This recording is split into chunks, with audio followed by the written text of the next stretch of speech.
Hello all you wonderful people, I hope you're having a good day. Today I'm going to be talking about the treasure spawn. Do not get your pirate hats on for this one though, because this spawn, for free to plays especially, is not worth it.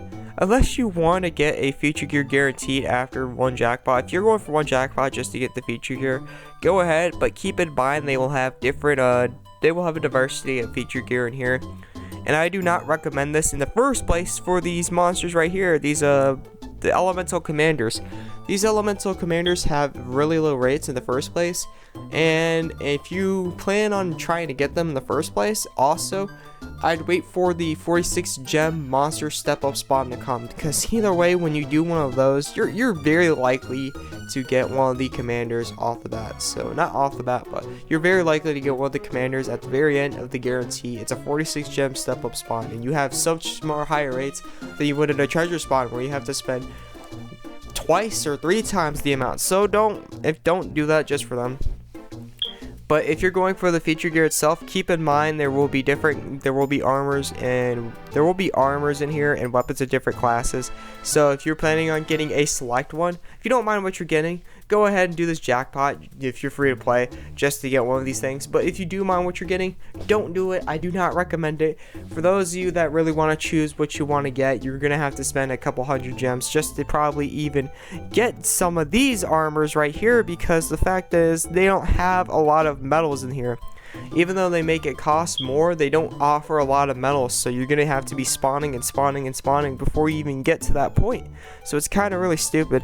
Anyways, let's get to it. Let's talk about the new monster. Let's introduce her real quick. She's a star monster to first off start and cost 34, so they're not going full cost 35 yet. They're still staying at cost 34. Cost 35, they only had a little sneak peek for cost 35, so still at cost 34s. Overall, I'd say between her and Alexander, they could be more useful depending on the situation. Alexander also has increased use of gouge gains, so Alexander almost does twice the amount more, but she removes status alignments from all allies. She reduces the action speed of all enemies for 60 seconds. And this is really good right here. This is a really good ability for player versus enemy, because you might deal with a really hard enemy, and it's just some of the attacks, you know. Some of the attacks hit like at the last part, like at 30 health and stuff. And you're already doing enough damage where if you got 10 more seconds without status alignments maybe or something like that, you would kill her. This really helps right here, reduce the action speed. And the fact that she removes status alignments too. Make sure you have a clean slate, because they might be throwing all types of stuff at you, like knocks you down to 10% health, confusion, blind, all types of stuff. Just really mean and nasty stuff. The fact that she reduces the action speed makes it harder for the enemy to actually, you know, activate these types of abilities and effects on time to the point where it would actually hurt you. So it is very good that it throws the enemy out of whack, and it is very good for you in general to actually use, because it does help. It really does help. Anyways, going on with that, reduce cost recovery speed of all enemies. Sure, it's nice to have that as a counter reaction to reduce action speed for all enemies, but it's not really going to be helpful. I mean, it might be a little helpful in guild battles, like a little, but overall, I wouldn't really say it's going to be helpful. And then they have reduced magic attack and attack of all allies by 20% for 60 seconds. Now, you're not tripping when you see this, and that Dermot has no hidden meaning. Dermot means do this at your own risk. It really does say that. Now, what I think they were trying to do is for the Star Unison, if you have her high enough, like the Great Spirit Star Unison, which is actually level 4 or 5, if you have her a high enough level, she will actually cast Carball on all enemies and cast Kismet on all allies. Now, I don't really see how this is going to really help, considering that Star Monsters are still new. They've only been out for 4 months, and really how Star Monsters are going to work, if people are going to be using Star Monsters, nobody's going to be using a star monster, because the ones that are free to play or easy to obtain are really crappy to the point that they're not even worth using at all or touching. Or B, nobody's really going to be using star monsters, because the ones that they actually offer are pay to win, so you're going to be have to using a lot of money before you even get them themselves. So really nobody's going to be using star monsters. Even so, the fact that, you know, when you're doing your missions and stuff, and you do a lot of missions with a lot of random people, and unless they lock Unisons, the fact that all the unisons are always random, and the fact that the great spirits, they're usually, I mean, not the great spirits, the unisons, they're usually the regular element. The fact is, even if it is a regular element unison and they have like 4 times, not even the amount more than star monsters themselves, or star unisons, it's still going to be hard to get even a level 2 Great Spirit Unison going around. Level 1, not really, but level 2, it's still going to be hard. Level 3 is going to be extremely hard to get, because everybody's always using random unison. There's so many other unisons out there. The directory is so huge. Like, I think there's over 10,000 or 1,000, so honestly, it's not going to work out in that type of favor. Reducing the attack and magic attack of all eyes by 20% for 60 seconds is not going to be good. This makes you pretty much, if you want to use this in its very, very, very, very raw form and helpful way, you're gonna have to come up with a group. Group's gonna have to come up with a strategy, and then from there on out, you might be able to use this for something decent. Other than that, not really. Alrighty, hero buff. If you see a hero buff right away, even if it's only cast on yourself, it is right away a good monster. I'm not gonna say very good. I'm not gonna say OP, but it's a very good monster. Nullifies buffs, debuffs, status alignments, boosts stats by twice the amount, and reduces the healing effects received by 70%. Now, the healing effects received by 70% is not worrisome. Don't even worry about this really, because if you have a good enough cleric, that won't really affect you too much at all. And then this is the counter factor of reducing attack and magic defense. I can't really talk about this much because I scroll down and they really don't talk about this at all, so I'm sorry. Not even AT will really tell you much about this, but it casts Star Element on all allies for 120 seconds. What I can tell you about it is the Great Unison for Star is going to have increased damage at the very end, like the thing that pops out, blah blah blah, this and that. Fancy smash, animations, all that stuff. And 2 selected stats, like defense and magic defense, there's 2 selected stats.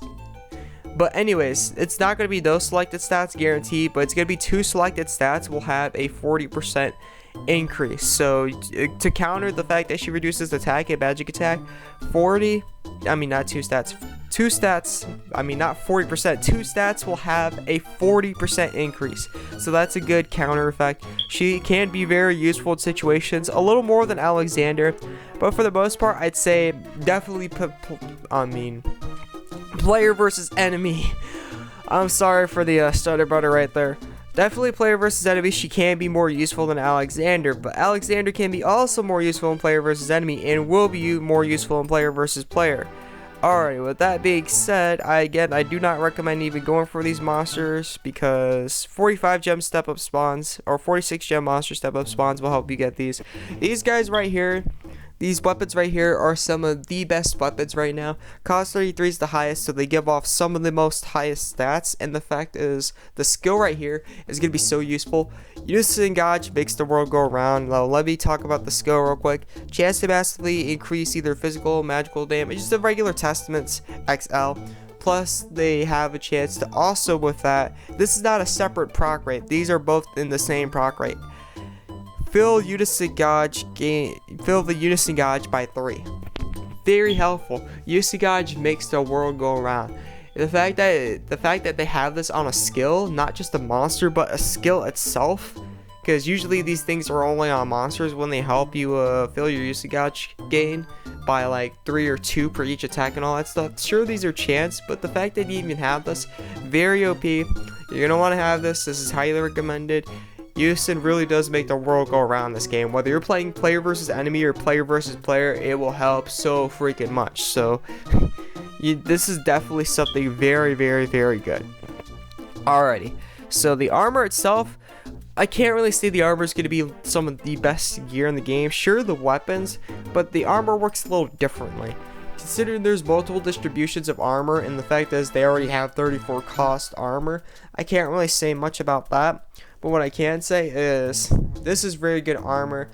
I'd say for this would probably be recommended armor for Coliseum, sure, but for the most part, S rank guild battles or really try hard A rank ones, because once you get to that certain point, like I think somewhere between 600 to 800k, you already have like certain skills and abilities and all that stuff that really, when you're in battle, you won't be dying quickly.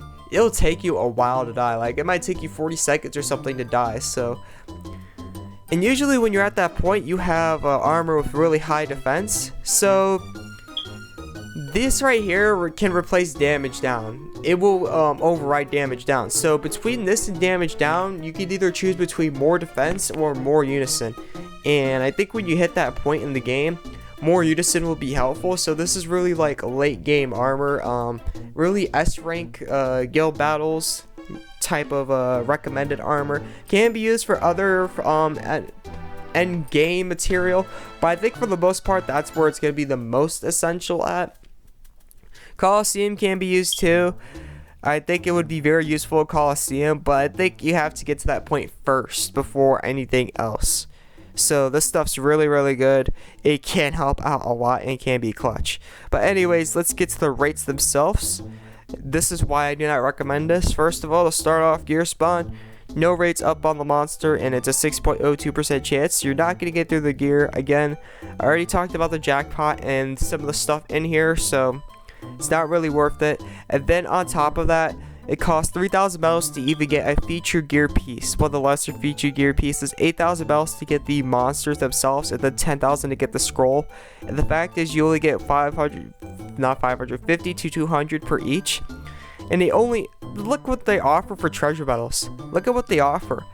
Honestly, it's not worth it. You're gonna have to spend lots of gems before you even get a feature gear piece from there.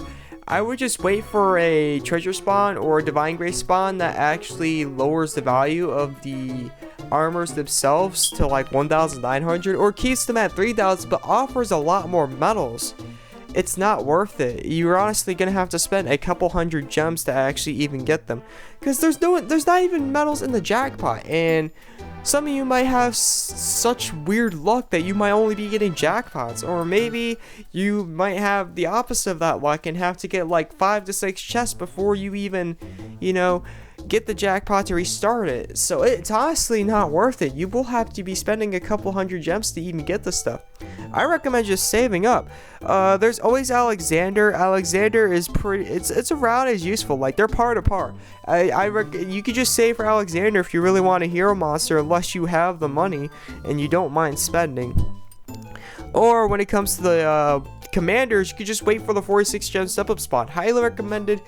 You're gonna have so much higher rates and it costs less, so you're gonna have a lot easier time doing that. And then for this stuff, I've just recommended till it's in the medal exchange for like another either divine grace or treasure spawn, and either A, it's cost less than it does now, or B, they have more medals to offer. Like, let's say like 600 to 700 medals just in the chest. That's like 1,400 just per like a run. But anyways, I hope this helped out, and I will see you in the next video. This is the AzureWrath. I'm out. Peace.